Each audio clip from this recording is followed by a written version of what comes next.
guys, welcome back to my channel. My name is Caitlin. In today's video, I am going to be telling you guys some of the best foundations for oily, acne-prone skin. As many of you know, I struggle with that.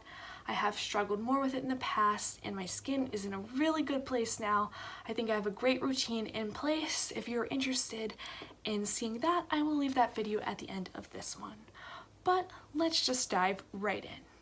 If you've been following me for a while, it will come as no surprise that I think the #1 foundation for oil control is the Immaculate Liquid Powder Mattifying Oil-Free Foundation. I still have to read the name even after saying it all these times. It runs a little bit pricier at $56 on Sephora.com, but it is totally worth the money. Do not get this foundation if you are not completely oily. Like if your skin is combo, or you get drier in winter or something like that, like do not get this foundation. This is for the oiliest of us all, those that are oily all year round. I wore this foundation all last summer to Florida, to Disney World, to some of the hottest, sweatiest, grossest events, and it really held up. I don't use it every day now because my skin is much more normal to like drier in the winter, and so I don't really wear this as much anymore, but I know it's always in my back pocket if I'm struggling with acne. If you kind of want to know more about how it goes on and how it applies, I'm not going to repeat myself because I made a video mentioning this in more detail a little while back, so I'll also link that video at the end of this one. But right now, my go-to everyday foundation is the Estee Lauder Double Wear Foundation. I wear the shade 1 and 2, and this foundation is phenomenal. It's definitely much more full coverage than the Hourglass, but it's also very mattifying. Now, some of the other foundations that I will mention are nowhere near as mattifying as this foundation, so that's really why I love it now. I feel like now it's my #1 foundation just because of how much coverage it has, how long it lasts, and how mattifying it is. It's like a perfect foundation.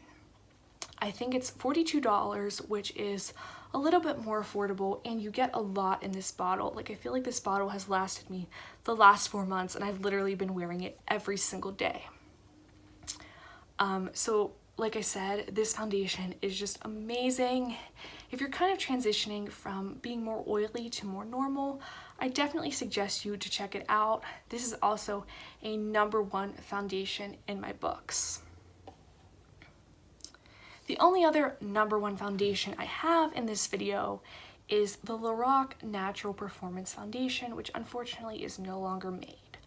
But in the event that you can find it on some random websites in the back corner, or some makeup outlet, pick it up because it's really good. Actually, whenever they stopped making this, I got into the Hourglass foundation, but I really like this foundation. It worked very well for me. It never broke me out. It was very good at controlling oil, not as good as the $56 one, but very good, and it had nice coverage. It also has tea tree oil in it, which kind of helps fight existing acne. It's definitely also an A+ foundation. Getting to some more of my,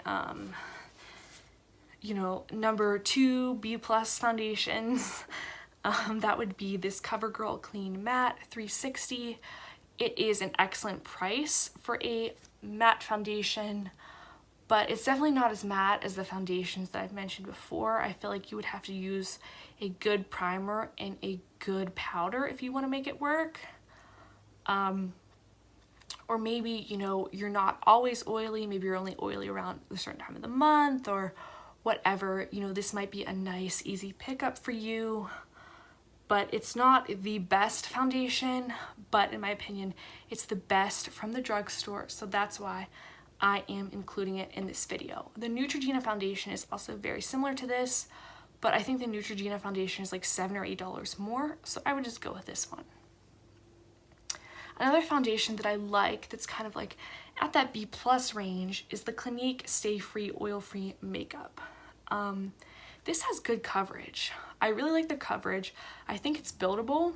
However, it's just not a good color for me. They don't have any cool toned fair skinned foundations, which is what I am. So I had to get the 06 Ivory Very Fair Neutral. And it's too dark for me, it oxidizes, it just kind of looks weird after I wear it for a few hours. But it has a similar consistency to the Double Wear, which I like. It also leaves me shiny in my T-zone, which I don't like, but I don't think it really breaks me out. So again, if you're less oily than me, this might be the perfect foundation for you. But check the shade range, make sure you like your shade before ordering it. I think this foundation is $27, so a little more affordable for like something at Sephora, but I don't think it's worth $27. Lastly, this is an A+ foundation as far as blurring goes, which is what I was looking for before I got my hands on the Double Wear. However, I think it's very misleading that this foundation is mattifying because it's not mattifying at all. I also think it kind of slightly aggravated my acne. I can't say for sure though because I was drinking and it was my time of the month, so could have been a combination of things. I haven't worn this enough. But I feel like it's worthy enough to mention because it's good with blurring. And again, if your skin is not as oily as mine, maybe you want to try it out. I think it's pretty expensive and really there's not much in this bottle. It's very liquidy, but it's an interesting concept and I think it's good for coverage and blurring. So that's my review of some of my favorite and top foundations for oily, acne-prone skin. If you guys have any great foundations that work for you, let me know in the comments below. Be sure to give this video a thumbs up and I'll see you in my next one. Bye!